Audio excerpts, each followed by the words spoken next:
Hey,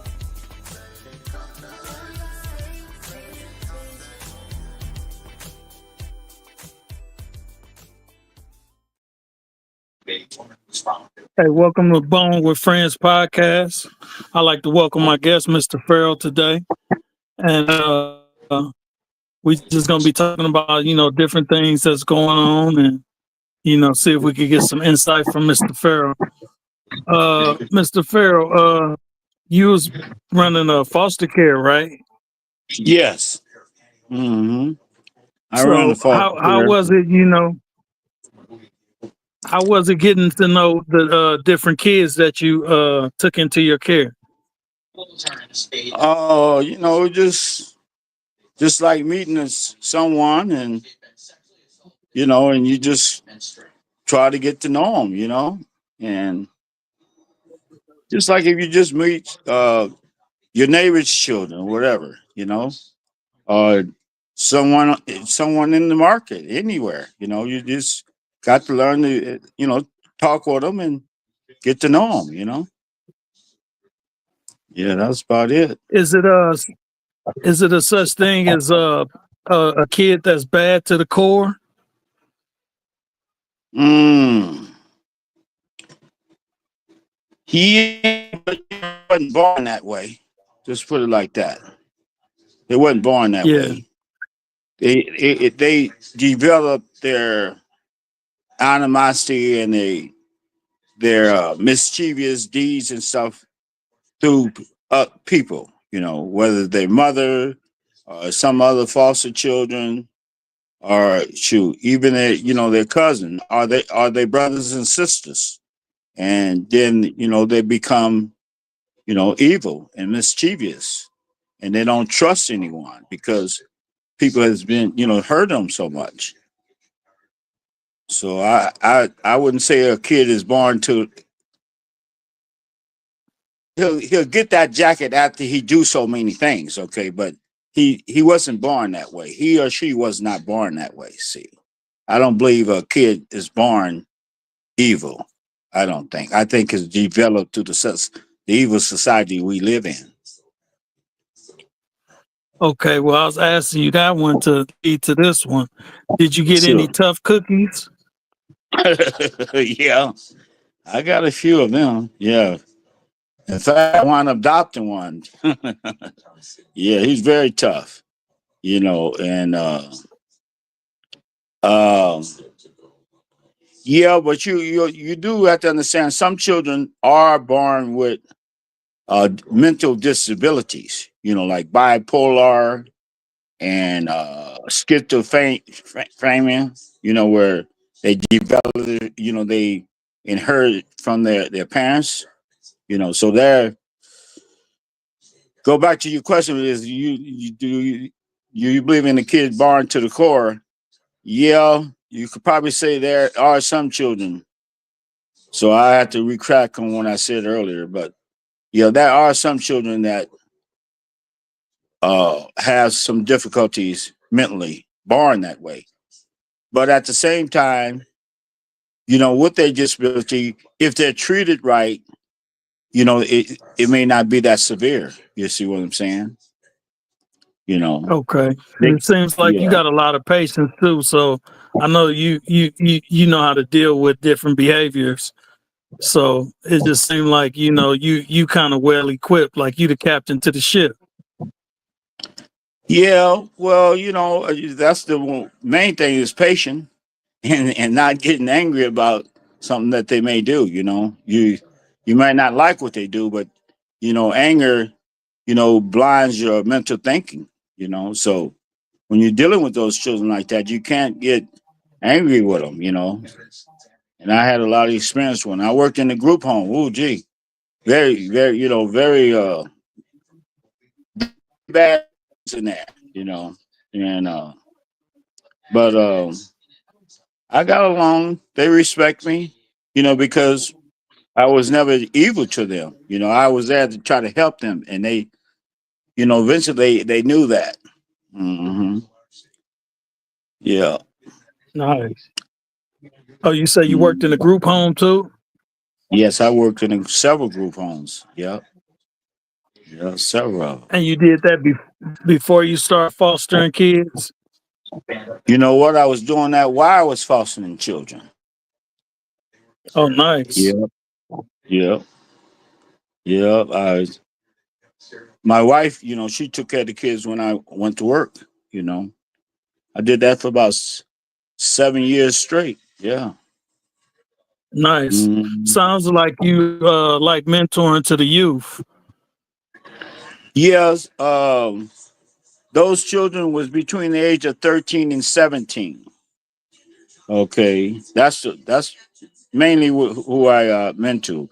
I was in a uh, one home where they had smaller, younger children. From shoot 4 years old to about 8, 9 years old. But then most of the time I worked in group homes where we started off. You might get a 12-year-old, but most of them he was 13 to 17 years old. Mhm. And but trust me, both of them, both of them could be tiring. Very very stressful.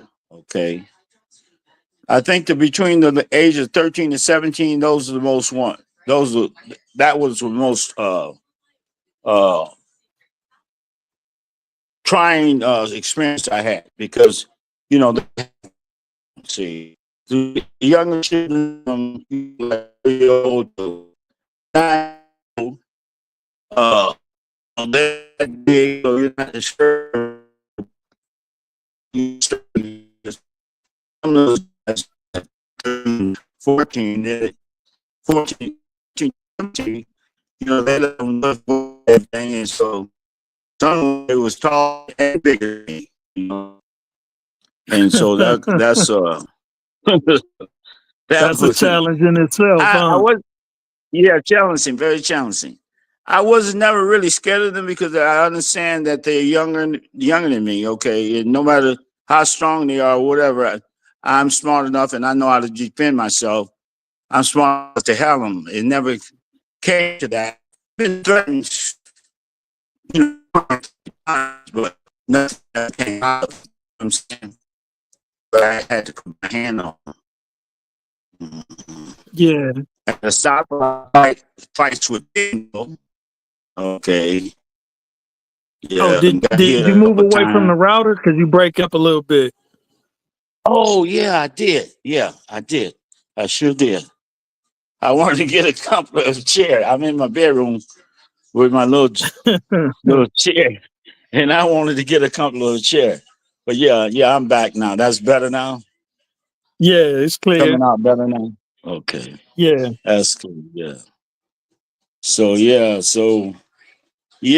I worked in group home for many years, probably total of I would say 12 years total. I took off a couple of years, but 7 years straight for sure.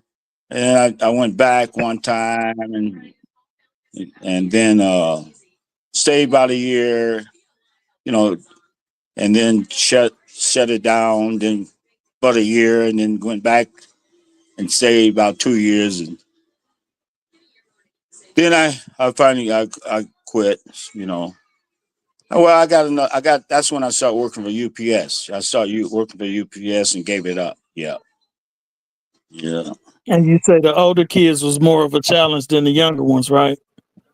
Oh yes, yeah, they was because, like I say, uh, they're older, and so they think they, you know, know everything. You know how a kid when they get 13, 14 years old, he think he's just as smart as you are. He Yeah, he haven't absolutely.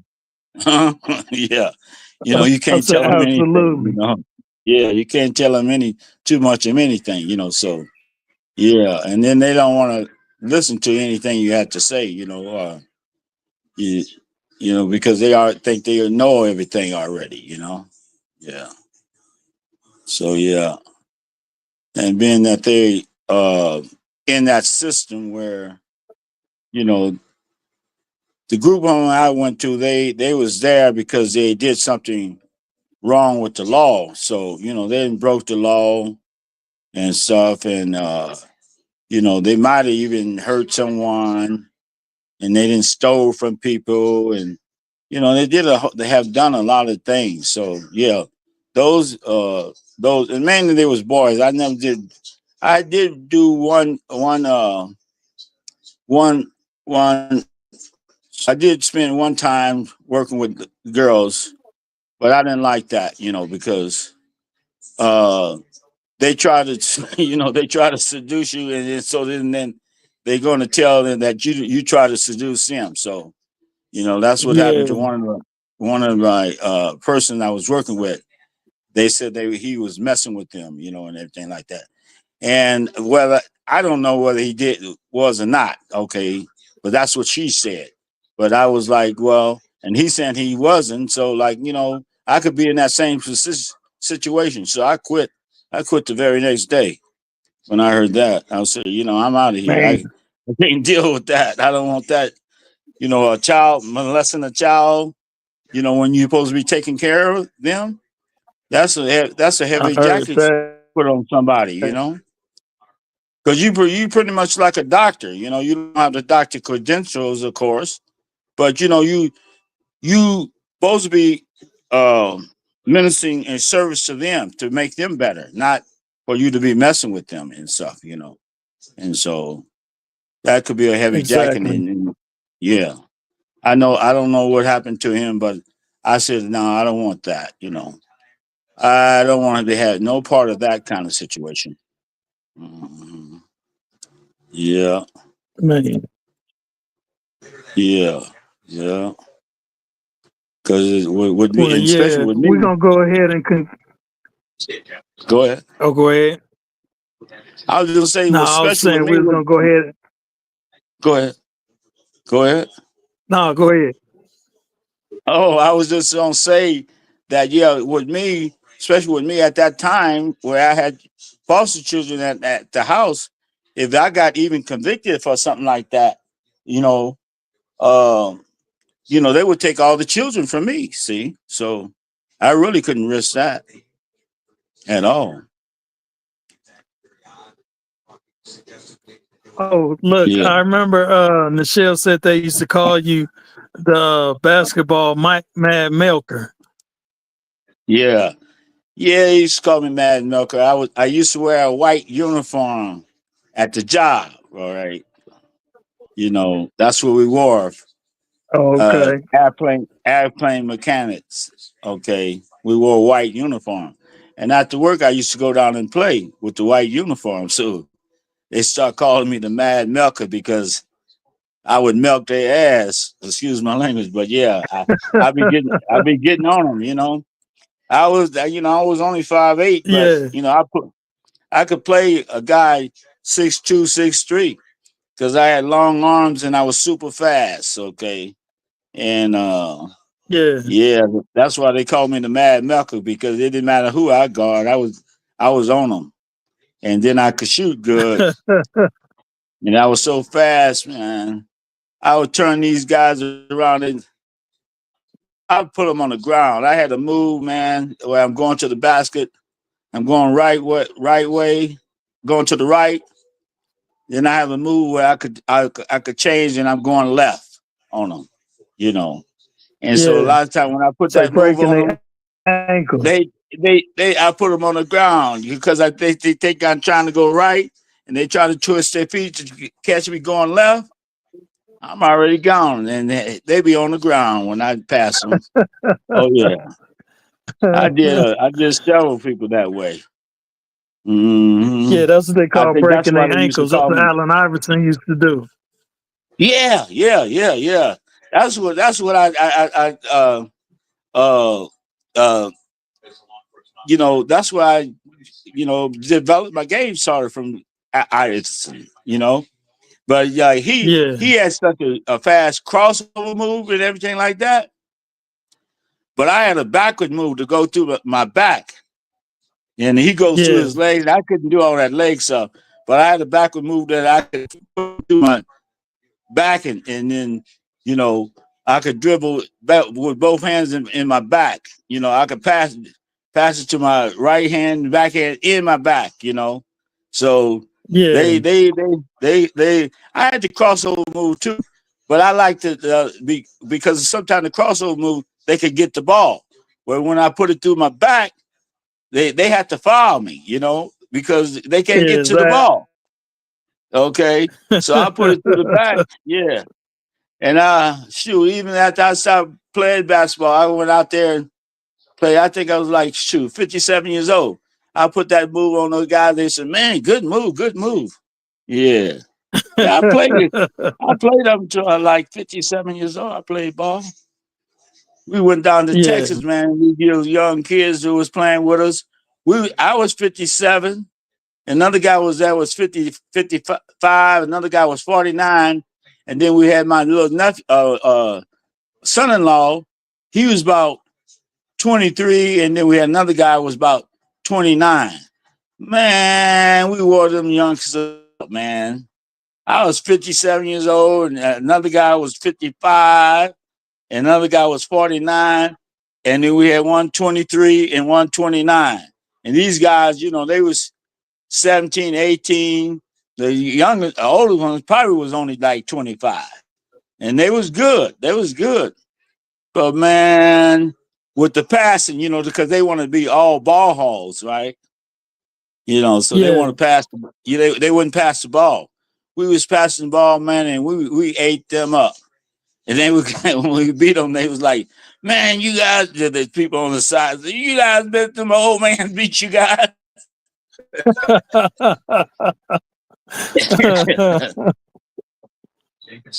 Shoot, yeah, So and y'all put it shoot. Well, on we them, huh? wound up playing three games, in all three of them.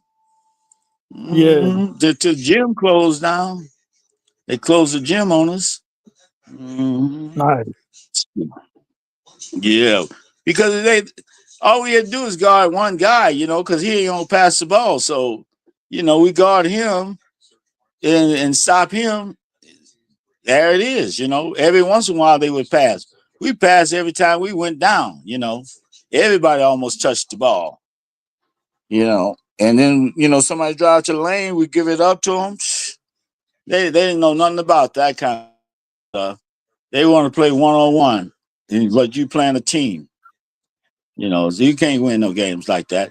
That's how I used to win. I used to win at the park too. We passed the ball. And I learned the people who Yeah. wouldn't pass the ball, I didn't want to play with them because they want to ball haul and show off and everything like that. Well, that ain't it. I want to keep playing, you know. So, you know, I could do the same thing. I could go out there and shoot, shot. But then when they see that I'm not going to pass the ball, then they're going to double and triple team you, you know. Yeah. And so you know, it's hard to shoot over two people, let alone three people, you know. But them youngsters, they didn't understand that, so that's why we won. We won all the games, most of the games that we played on. Mhm. Yeah, Man, that good ball rotation. yeah. You got to give up the ball. With the man give up the ball to the man with the open shot. You know. I got a man in front of me, but the man sitting in the corner. Ain't nobody on him. He got all day to shoot the ball. You know, or he have a Mm-hmm. chance to drive. Ain't nobody in front of him. Yeah. You know, so but you got a man in front of you. Yeah, you can shoot it. You can shoot over him, but you know it's hard to shoot over a man when he's standing right in front of you. You know, but if ain't nobody in front of you, you know you got a chance to make your shot.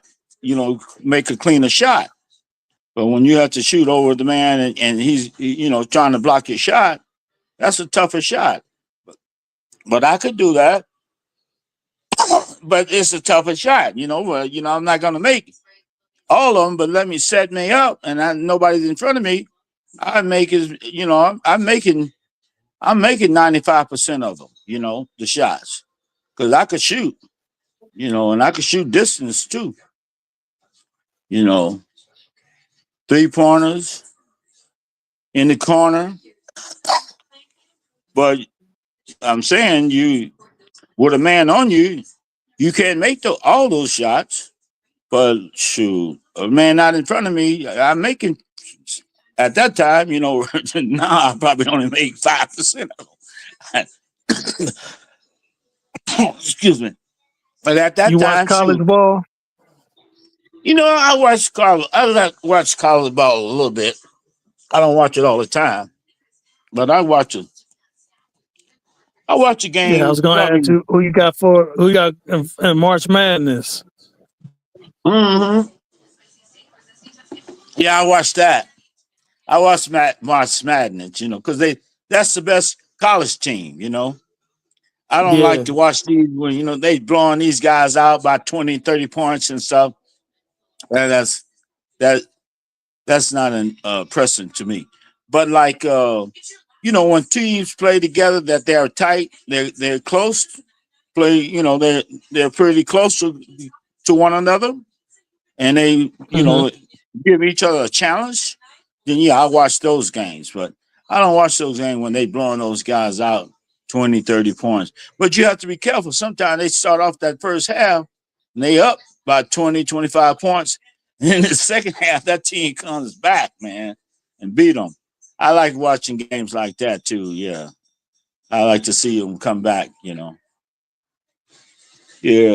Basketball is an exciting game. Very, very good. Who do you Very good favor to sport. take it all away? In college, in Yeah. college or in college, I've been really looking at it that much. I mean, I seen some of the team. I can't even tell you who's on top this year because I don't really watch college basketball that much. Now, when they get into the 16, Sweet 16, or March Madness, okay, because actually it starts off with 32 teams, right? 32, I Yeah. think. Yeah. So yeah, then I take a look at it. I take a look at them, But right now, I don't know. I don't keep up with that much. Even pro basketball, I look at it, but I don't keep up with the standings that much until you get to the Yeah. playoffs. Then I really So check till it it. get down to the nitty gritty, huh? Yeah, that's right. Then I see who won't play who and all this kind of stuff. And that's about the same way I do with the college basketball. Yeah, I catch a game here and there, but I'm not I don't really look at the standings, seeing who's the top players and all that kind of stuff. I don't take my time to do all that. Mhm. Yeah, but So what do yeah. you think about golf? Golf, golf. I see you You got a know, little putting range in the backyard. yeah, I got the putting range. Yeah, mainly because your Michelle suggested that. I said, well, that'd be a good idea, because otherwise you just have grass out there that you have to take care of and stuff like that. Why not have a putting range out there? So you get out there and hit a couple of balls and stuff like that every once in a while. It's cool. You ain't just looking at a grass thing. Yeah, so it Yeah. works out. It works out cool. And then I got my pool table inside, so when I have guests over here, they love it because they putt a little bit, shoot a little pool. And I got a dart board. We throw a little dart, and then we play dominoes, and so like that's where my party was that day. Oh, they loved it. Shoot, they was on the golf course. I mean golf. I mean the putting green. They was shooting pool. They was throwing darts. They was playing dominoes. And shoot, they enjoyed it. They enjoyed that playing music, dancing. Yeah, so everybody had a good time. Shoot, they must have called me. Lisa, a month better after the party. Like, man, that was a good party, man. I enjoyed it. And then we had plenty of food. The food off the chain, man. We had tacos, burritos, we had fried chicken, we had greens, we had yams, we had a roast. Shoot, I don't even. We had so much food, I don't even can't. And everybody took plates home with food home, and we still had a lot left over. Yeah, we had some food up in here. Yeah. Okay. Yeah. All right. Well, this was a good show. You know, we're gonna about to wrap it up. And All right. I'd like to say thanks for being on the show again, Mr. Farrell. Oh, anytime. You're welcome. It's always a good time talking to you. Very informative. All right. Thank you. And it's always a good show. Thank you. I enjoyed talking with you. Well, have a good rest of the day and enjoy your Sunday. I will. You as well. All right. All right. Okay, we'll do. All right. Talk to you. Peace. All right.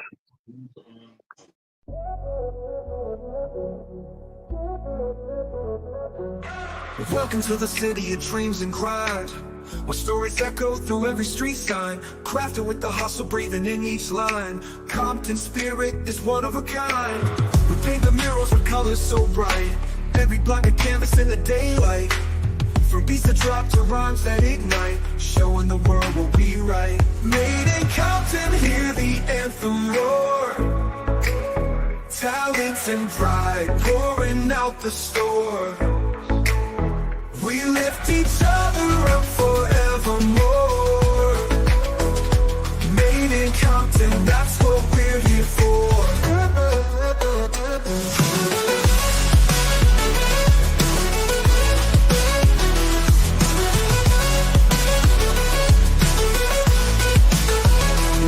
Entrepreneurs rise with the morning sun. Ideas blossoming with second to none.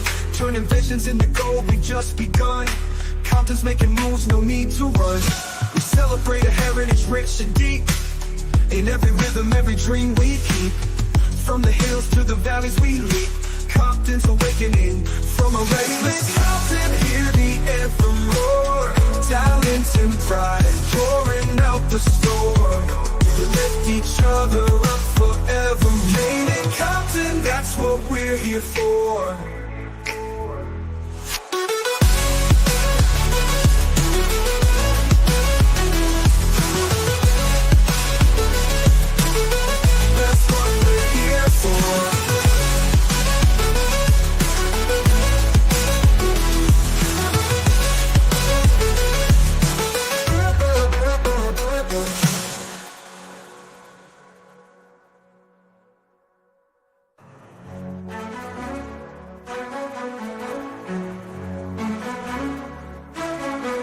Celebrate a heritage rich and deep. In every rhythm, every dream we keep. From the hills to the valleys we leap. Compton's awakening from a restless sleep. Made in Compton, hear the anthem roar. Talent and pride pouring out the store. We lift each other up forevermore. Made in Compton.